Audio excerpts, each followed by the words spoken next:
В Омске на День города установили виселицу. Любой желающий мог сфотографироваться в образе повешенного.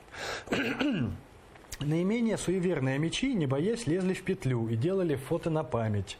В городской мэрии объяснили, что на праздничной площадке была воссоздана набережная Петровской эпохи. Наименее суеверные мечи лезли в петлю и с удовольствием фотографировались. Организаторы ориентировались на петровские времена, когда виселица была, к сожалению, обычным элементом городской обстановки. Ребята постарались максимально правдоподобно ее воспроизвести, сказала заместитель мэра Омска Елена Шипилова. Мы их на будущее предупредим, чтобы они в погоне за правдоподобностью не создавали такие экстремальные ситуации. Опять экстремальная ситуация, опять СК должен проверить. По ее словам, горожанам в целом все понравилось. Те, кто был на представлении, думаю, оценили в том числе и работу этих ребят.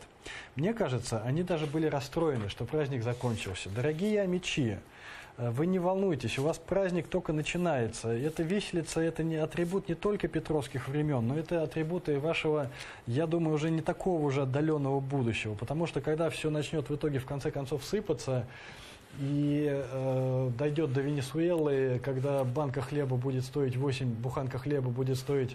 8 килограммов денег, я думаю, и на блокпостах будут стоять алкоголики с автоматами, которые верят в то, что в них вложили чипы инопланетяне. Я думаю, у вас на набережной еще появятся виселицы и появятся возможности и сфотографировать, и пофотографировать.